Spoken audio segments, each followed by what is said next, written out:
ದೇಶದ ಗದ್ದುಗೆಯನ್ನ ಏರೋದು ಯಾರು? ರಾಜ್ಯದಲ್ಲಿ ಯಾರ ಪ್ರಾಬಲ್ಯ ಇರಲಿದೆ? ಈ ಬಗ್ಗೆ ಮತದಾರನ ಮಹಾ ತೀರ್ಪು ಇವತ್ತು ಹೊರಬೀಳ್ತಾ ಇದೆ. ಈ ಬಗ್ಗೆ ಮಾತನಾಡೋದಕ್ಕೆ ನನ್ನ ಜೊತೆಗೆ ಮಾಜಿ DCM doctor CN Ashwath Narayana ಅವರಿದ್ದಾರೆ. ಅವ್ರನ್ನ ಮಾತನಾಡಿಸ್ತಾ ಹೋಗ್ತೀನಿ.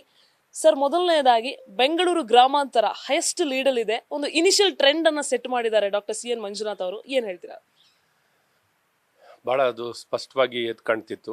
ಬೆಂಗಳೂರು ಗ್ರಾಮಾಂತರದಲ್ಲಿ ಮತ್ತೊಮ್ಮೆ ನರೇಂದ್ರ ಮೋದಿಯವರು ಡಾಕ್ಟರ್ ಮಂಜುನಾಥ್ ಅವರ ಪರವಾಗಿ ಅಲೆ ಬಹಳ ದೊಡ್ಡ ಮಟ್ಟದಲ್ಲಿತ್ತು. ಹಾಗಾಗಿ ಇದು ಇವತ್ತಿನ ಮತ ಎಣಿಕೆಯಲ್ಲಿ ಇದು ವ್ಯಕ್ತವಾಗ್ತಿದೆ. DKC ಅವರು ಹೇಳಿದ್ರು ನಿನ್ನೆ ಈ ಒಂದು ಭಾಗ ಅಂದ್ರೆ ಬೆಂಗಳೂರು ಗ್ರಾಮಾಂತರ ನಮ್ದೇ, ನಾವೇ ಗೆಲ್ತೀವಿ ಅಂತ ಹೇಳಿದ್ರು. ಬಹಳ ಕಾನ್ಫಿಡೆಂಟ್ ಆಗಿದ್ರು. ಬಟ್ ಎಲ್ಲೋ ಒಂದ್ ಕಡೆ ಅಂತರಗಳನ್ನ ನೋಡ್ತಾ ಇದ್ರೆ ಎಲ್ಲೋ ಒಂದ್ ಕಡೆ ಬಹಳ ಡೌಟ್ ಅಂತ ಅನಿಸ್ತಾ ಇದೆ. ಖಂಡಿತ ಜನಾಭಿಪ್ರಾಯವನ್ನು ಅವರು ತಿಳ್ಕೊಂಡಿರಲಿಲ್ಲ. ಕೆಲವೊಂದು ಕಡೆ ಇವತ್ತು ನರೇಂದ್ರ ಮೋದಿಯವರ ಒಳ್ಳೆ ಆಡಳಿತ, ಜನಪರವಾಗಿರೋದು, ಬೆಂಗಳೂರು ಗ್ರಾಮಾಂತರ ತನ್ನ ಪ್ರಗತಿಯನ್ನು ಇನ್ನೂ ಉತ್ತಮಗೊಳಿಸ್ಕೊಳ್ಳಿಕ್ಕೆ ಒಂದು ಪ್ರಜಾಪ್ರಭುತ್ವ ನಿಜಕ್ಕೂ ಅಲ್ಲಿ ಪಡಿಲಿಕ್ಕೋಸ್ಕರ ಜನರಿಗೆ ಉಸಿರು ಕಟ್ಟಂಥ ವಾತಾವರಣ ಇತ್ತು. ಅಲ್ಲಿ ಆ ಉಸಿರು ಕಟ್ಟೋ ವಾತಾವರಣದಿಂದ ಆಚೆ ಬರಬೇಕು, ಪ್ರಗತಿಯನ್ನು ಕಾಣಬೇಕು ಅಂದರೆ ಇಲ್ಲಿ ಬದಲಾವಣೆ ಅಥವಾ ಉತ್ತಮ ಅಭ್ಯರ್ಥಿ ಡಾಕ್ಟರ್ ಮಂಜುನಾಥ್ ಮತ್ತು ನರೇಂದ್ರ ಮೋದಿಯವರ ನಾಯಕತ್ವ ಬೇಕು ಅಂತ ಭಾಳ ಸ್ಪಷ್ಟವಾಗಿ ವ್ಯಕ್ತವಾಗಿ ಈ ದಿಕ್ಕಿನಲ್ಲಿ ಎಲ್ಲರ ಶ್ರಮ ಭಾಳ ಪ್ರಾಮಾಣಿಕವಾಗಿ ಇವತ್ತು ಎಲ್ಲ ಕಾರ್ಯಕರ್ತರು, ಆ ಬೆಂಗಳೂರು ಗ್ರಾಮಾಂತರದ ಎಲ್ಲ ನಾಯಕರು ಭಾಳ ಪರಿಣಾಮಕಾರಿ ಕಾರ್ಯನಿರ್ವಹಿಸಿದ್ರು. ಸನ್ಮಾನ್ಯ ಪ್ರಧಾನಮಂತ್ರಿಗಳ ಸಂದೇಶ, ಅಮಿತ್ ಶಾ ಅವರ ಒಂದು ಚಾಣಾಕ್ಷತನ, ಮಾಜಿ ಪ್ರಧಾನಿಯರಂಥ HD ದೇವೇಗೌಡರ ಒಂದು ಒಳ್ಳೆ ಸಂದೇಶ, ಕುಮಾರಣ್ಣನವರ ಒಂದು ಪ್ರಯತ್ನ ಮತ್ತೆಲ್ಲ ಶಾಸಕರು ಎಲ್ಲ ನಾಯಕರು ಬಹಳ ಚೆನ್ನಾಗಿ ಕೆಲಸ ಮಾಡಿದ್ರು. That is one of the best election manage. ಒಂದು ಭಾಳ ಅದ್ಭುತವಾಗಿ ಎಲೆಕ್ಷನ್ ಮ್ಯಾನೇಜ್ಮೆಂಟು ಬೆಂಗಳೂರು ಗ್ರಾಮಾಂತರದಲ್ಲಿ ಆಗೋ ಮೂಲಕ ಇವತ್ತು ಒಗ್ಗಟ್ಟು, ಮೈತ್ರಿಯ ನಿಜವಾದ ಒಗ್ಗಟ್ಟು, ಒಂದು ಬಾಂಧವ್ಯ ಅಲ್ಲಿ ಕಟ್ಟಿ ಇಡೀ ರಾಜ್ಯಕ್ಕೆ ವಿಸ್ತರಣೆ ಆಗೋ ರೀತಿಯಲ್ಲಿ ಅಲ್ಲಿ ನಾವು ಮಾಡಿ ತೋರಿಸಿರುವಂಥದ್ದಾಗಿದೆ. ಸರ್, DKC ಹೇಳಿದ್ರು ರಾಜ್ಯದಲ್ಲಿ ಡಬಲ್ ಡಿಜಿಟ್ ಅನ್ನ ಕ್ರಾಸ್ ಆಗ್ತೀವಿ ಅಂತ. ಸೊ ನಿಮಗೆ ಈಗ ಏನ್ ಅನಿಸ್ತಾ ಇದೆ ಸರ್ ಫಲಿತಾಂಶ ನೋಡ್ತಾ ಇದ್ರೆ? ಖಂಡಿತ ಡಬಲ್ ಡಿಜಿಟ್ ಪ್ರಶ್ನೆನೇ ಇಲ್ಲ. ಇವತ್ತೂ ಇದೇನು ಬಂದಿರುವಂಥದ್ದು ಬರೀ ಪೊಳ್ಳು ಸುಳ್ಳು ಭರವಸೆಗಳು. ರಾಜ್ಯ ಚುನಾವಣೆ, ಇದು ರಾಷ್ಟ್ರೀಯ ಚುನಾವಣೆ, ಒಂದು ರಾಷ್ಟ್ರೀಯತೆ, ಒಂದು ರಾಷ್ಟ್ರೀಯ ಚುನಾವಣೆ ಅನ್ನುವಂಥ ರೀತಿಯಲ್ಲಿ ಬಿಂಬಿಸೋದಕ್ಕೆ ಯಾವುದೇ ಪ್ರಯತ್ನಗಳನ್ನು ಇವತ್ತು ಕಾಂಗ್ರೆಸ್ನವ್ರು ಮಾಡದೆ ಬರೀ ಜಾತಿಗಳ ವಿರುದ್ಧ, ಆ ಜಾತಿಗಳನ್ನು ಎತ್ಕಟ್ಟೋದು, ಧರ್ಮಗಳನ್ನು ಎತ್ಕಟ್ಟುವಂಥದ್ದು, ಬರೀ ಗ್ಯಾರಂಟಿ ಆಧಾರಿತವಾಗಿ ಈ ರೀತಿ ಒಂದು ಸ್ಪಷ್ಟತೆಯಿಂದ ಇಂಥ ಒಂದು ಒಳ್ಳೆ ಆಡಳಿತ ಕೊಡ್ತೀವಿ, ರಾಷ್ಟ್ರ ನಿರ್ಮಾಣ ಮಾಡ್ತೀವಿ, ಪ್ರಗತಿನ ಕೊಡ್ತೀವಿ, ಉದ್ಯೋಗ ಕೊಡ್ತೀವಿ, ಒಳ್ಳೆ ಆಡಳಿತ ಕೊಡ್ತೀವಿ, ಶಿಕ್ಷಣ ಕೊಡ್ತೀವಿ ಅನ್ನುವಂಥ ಯಾವುದೇ ಭಾಷೆಯನ್ನು ಇವತ್ತು ಕಾಂಗ್ರೆಸ್ಸಿಂದ ಬರೀ ರಾಜಕೀಯ ಪ್ರೇರಿತವಾಗಿ ತುಷ್ಟೀಕರಣ, ವೈಮನಸ್ಸು, ಬರೀ ವ್ಯತ್ಯಾಸಗಳನ್ನು ನಿರ್ಮಾಣ ಮಾಡೋದಲ್ಲಿ ಯಶಸ್ವಿಯಾಗಿ ಮಾಡಿರುವಂಥದ್ದು ಕಾಂಗ್ರೆಸ್ನವರು. ಹಾಗಾಗಿ ಎಲ್ಲೋ ಒಂದು ಸಣ್ಣ ಮಟ್ಟದಲ್ಲೇ ಅದರ ಪ್ರಯತ್ನದ ಫಲವಾಗಿ ಒಂದಿಷ್ಟು ಇವ್ರಿಗೆ ಓಟ್ ಸಿಕ್ಕಿದೆ ಹೊರತು ಇವರ ಸಾಧನೆ, ಇವರ ಒಂದು ಪ್ರಾಮಾಣಿಕತೆ, ಒಂದು ಒಳ್ಳೆ ಉದ್ದೇಶಕ್ಕೆ ಖಂಡಿತ ಯಾವ ವ್ಯಕ್ತಿನೂ ಇವ್ರಿಗೆ ಓಟ್ ಹಾಕಲ್ಲ. ಸರ್, ಎಕ್ಸಿಟ್ ಪೋಲ್ ಅಲ್ಲ, ಮೋದಿ ಫ್ಯಾಂಟಸಿ ಪೋಲ್ ಅಂತ ಹೇಳ್ತಾ ಇದ್ರು, ಅದ್ರ ಬಗ್ಗೆ ಹೇಳೋದಾದ್ರೆ? ನೋಡಿ, ಇವತ್ತು ಟ್ರೆಂಡ್ ಇಂಡಿಕೇಶನ್ ಮತ ಎಣಿಕೆ ಆಗುತ್ತೆ, ಪ್ರಜಾಪ್ರಭುತ್ವದಲ್ಲಿ ಮತ ಎಣಿಕೆ ಆಗುತ್ತೆ. ಹಾಗಾಗಿ ಒಂದು ಇಂಡಿಕೇಶನ್ ಬಂದಿದ್ದನ್ನೇ ಇವರು ಸಹಿಸ್ಕೊಳ್ಳೋಕ್ಕಾಗಲ್ಲ. ಒಂದು ಎಕ್ಸಿಟ್ ಪೋಲ್ ಅಂದಾಗ ಒಂದು ಎಕ್ಸಿಟ್ ಪೋಲ್ ಆಗಿರುತ್ತೆ. ಹಾಗಾಗಿ ಮತ ಎಣಿಕೆನಲ್ಲಿ ಏನೋ ನೆರೇಟಿವ್ ಸೆಟ್ ಮಾಡಕ್ಕೆ ಹೋಗೋದು, ಏನೋ ಆಗಿಷನ್ ಇದ್ದಾಗ ಅದೇನು ವಿರುದ್ಧವಾಗಿತ್ತ.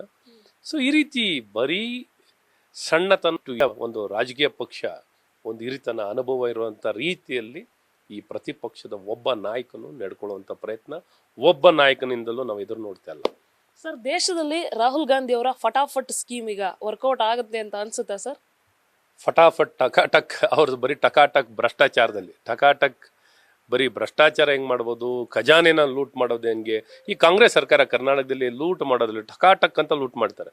ಹಿಂಗೆ ಕಣ್ಮುಚ್ಚಿ ಹಿಂಗೆ ಕಣ್ ತೆಗೆಸಲಿ ಲೂಟ್. ಇಂಥ ಮಾನಗೆಟ್ಟ, ಬೇಜವಾಬ್ದಾರಿತನ, ಒಂದು ಮನಸ್ಸಾಕ್ಷಿ, ಆತ್ಮಸಾಕ್ಷಿ ಯಾವುದೂ ಇಲ್ಲದೆ ಬಡವರ ಹಣವನ್ನು, ದಲಿತರ ಹಣವನ್ನು ಎಲ್ಲೇ ಸಿಕ್ಕಲಿ, ಏನು ಹಣ ಅವರಿಗೆ ತಾರತಮ್ಯ ಇಲ್ಲ, ಲೂಟಿ ಹೊಡೆಯೋದೇ ಒಂದು ಟಕಾಟಕ್ ಸ್ಕೀಮ್ನಲ್ಲಿರುವಂಥ ಒಂದು ಕಾಂಗ್ರೆಸ್ ಪಕ್ಷ. ಮೋದಿ 3.0 ನಿರೀಕ್ಷೆಯಲ್ಲಿ ಎಷ್ಟಿದ್ದೀರಾ ಸರ್ ನೀವೀಗ? 100% ಮೋದಿ 3.0 ಬರೋವಂಥದ್ದಿದೆ, ಆಗುವಂಥದ್ದಿದೆ. ಅವರ ನಾಯಕತ್ವ ದೇಶಕ್ಕೆ ಬೇಕೇ ಇದೆ. ನಮಗೆಲ್ಲ ಉತ್ತಮ ಭವಿಷ್ಯ ಬೇಕು, ಒಂದು ರಾಷ್ಟ್ರ ನಿರ್ಮಾಣ ಆಗಬೇಕು ಅಂದರೆ ಮೋದಿಯವರ ನಾಯಕತ್ವ ಬೇಕು. ಹಾಗಾಗಿ ಸಂಪೂರ್ಣ ವಿಶ್ವಾಸ, ಭರವಸೆ ಇದೆ.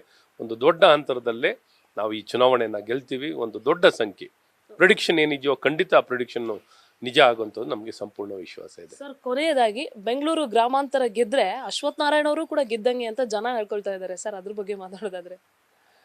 ಖಂಡಿತ ಏನಿಲ್ಲ, ಪಕ್ಷದ ಕೆಲಸ ನೋಡಿ, ಬಹಳ ಮುಖ್ಯವಾಗಿ ಸಂಖ್ಯೆ. ಒಂದು ರಾಷ್ಟ್ರ ಮಟ್ಟದಲ್ಲಿ ನಮ್ಮ ಅತಿ ಹೆಚ್ಚಿನ ಸಂಖ್ಯೆಯಲ್ಲಿ ಲೋಕಸಭಾ ಸದಸ್ಯರುಗಳು ಬೇಕು, ಸ್ಥಿರವಾದ ಸರ್ಕಾರ ಬೇಕು, ಮತ್ತೊಮ್ಮೆ ನರೇಂದ್ರ ಮೋದಿ ಅವರು ಬೇಕು, ಮತ್ತು ಉತ್ತಮ ವ್ಯಕ್ತಿಯಾದಂಥ ಅಭ್ಯರ್ಥಿಯಾದಂಥ ಡಾಕ್ಟರ್ ಮಂಜುನಾಥ್ ಅಂತ ವಿದ್ಯಾವಂತರು ಒಂದು ಒಳ್ಳೆ ತಮ್ಮ ಸಾಧನೆಗಳನ್ನು ಒಳ್ಳೆ ವಿದ್ಯಾವಂತರಾಗಿ ತಮ್ಮ ಎಲ್ಲ ನಡೆದು ಬಂದ ದಾರಿ ಭಾಳ ಚೆನ್ನಾಗಿ ಎಲ್ಲರೂ ನೋಡಿದ್ದಾರೆ. ಹಾಗಾಗಿ ಇಂಥ ಅಭ್ಯರ್ಥಿ ಗೆಲ್ಲಬೇಕು ಮತ್ತು ಇಂಥ ವಾತಾವರಣದಲ್ಲಿ ಎಲ್ಲರ ಜೊತೆಯಲ್ಲಿ ಒಂದು ಕೆಲಸ ಮಾಡಿ ಒಂದು ಹೊಸತನ ಉಸಿರು ಕಟ್ಟುವಂಥ ವಾತಾವರಣ. ಪ್ರಜಾಪ್ರಭುತ್ವ ಅಂದರೆ ಏನು ಅಂತ ಅರ್ಥ ಮಾಡ್ಕೊಂಡಿರಲಿಲ್ಲ, ಅಭಿವೃದ್ಧಿ ಅಂತ ಏನು ಅರ್ಥ ಮಾಡ್ಕೊಂಡಿರಲಿಲ್ಲ. ಬೆಂಗಳೂರು ಅಭಿವೃದ್ಧಿಗೆ ಕುಂಠಿತವಾಗಿದ್ದಂಥ ಈ ಕಾಂಗ್ರೆಸ್ ಮತ್ತು ಕಾಂಗ್ರೆಸ್ ಅಭ್ಯರ್ಥಿಯನ್ನು ಇವತ್ತು ಸೋಲಿಸೋ ಮೂಲಕ ನಮ್ಮ ಭಾರತೀಯ ಜನತಾ ಪಾರ್ಟಿಯ ಗೆಲುವನ್ನು ಪಡೆಯುವ ಮೂಲಕ ನಾವು ನಿಜಕ್ಕೂ ಸಂತೋಷ ಆಗುತ್ತೆ. ಇದರ ಭಾಗವಾಗಿದ್ದೆ ಅಂತ, ಇದರ ಭಾಗವಾಗಿ ನನಗೆ, ಯಾಕೆಂದರೆ ಬೆಂಗಳೂರು ಗ್ರಾಮಾಂತರ ಅಂದಾಗ ಬಹಳ ಹತ್ತಿರವಾಗಿರುವಂಥ ಒಂದು ಕ್ಷೇತ್ರ, ಹಾಗಾಗಿ ನನಗೆ ನಿಜಕ್ಕೂ ಬಹಳ ಸಂತೋಷ ತರ್ತಿದೆ. ನಾನು ಹೇಳಿದೆ, ಒಂದು ಸೈಲೆಂಟ್ ಸುನಾಮಿ ಅದ್ಭುತವಾಗಿದೆ. ಒಂದು ದೊಡ್ಡ ಅಂತರದಿಂದನೇ, ಸುಮ್ಮನೆ ಸಣ್ಣ ಗಿಣ್ಣ ಅಂತರ ಅಲ್ಲ, ಒಂದು ದೊಡ್ಡ ಅಂತರದಲ್ಲೇ ಗೆದ್ದೇ ಗೆಲ್ತಾರೆ ಅನ್ನುವಂಥ ವಿಶ್ವಾಸ ಇತ್ತು. ಸರ್, ಲಾಸ್ಟ್ ಕೊನೆಯದಾಗಿ ಕಾಂಗ್ರೆಸ್ ಗ್ಯಾರಂಟಿ ಕಾಂಗ್ರೆಸ್ ಅನ್ನ ರಾಜ್ಯದಲ್ಲಿ ಕೈ ಹಿಡಿಯುತ್ತೆ ಅನ್ನುವಂತಹ ಭರವಸೆ ಅವರಿಗಿತ್ತು. ಸೊ ಗ್ಯಾರಂಟಿ ಏನಾದ್ರು ಕೈ ಹಿಡಿಬಹುದಾ? ಏನಾರಿಷ್ಟು ಮಟ್ಟಿಗೆ ಏನಾರು ಹಿಡಿದಿದೆ ಅಂದರೆ ಅದೇ, ಬೇರೆ ಇನ್ನೇನಿಲ್ಲ ಇವರಲ್ಲಿ. ಬೇರೆ ಏನು ಒಳ್ಳೆ ಗುಣಗಳು, ಒಳ್ಳೆ ಆಡಳಿತ, ಜನಪರವಾಗಿ ಅಭಿವೃದ್ಧಿ, ಇಂಥ ಯಾವುದೂ ರಾಷ್ಟ್ರ ನಿರ್ಮಾಣ ಅನ್ನುವಂಥ ಯಾವುದೇ ಆಧಾರಿತವಾಗಿಲ್ಲ. ಬರೀ ತುಷ್ಟೀಕರಣ, ದ್ವೇಷ, ವೈಮನಸ್ಸು, ಜಾತಿಗಳ ಮಧ್ಯದಲ್ಲಿ ವ್ಯತ್ಯಾಸ ತರುವಂಥ ಈ ಪ್ರಯತ್ನದ ಫಲವಾಗಿ, ಗ್ಯಾರಂಟಿಯ ಫಲವಾಗಿ ಇವ್ರಿಗೊಂದಿಷ್ಟು ಮತ ಸಿಕ್ಕಿದೆ. ಜನ ಬೇಸತ್ತಿದ್ದಾರೆ.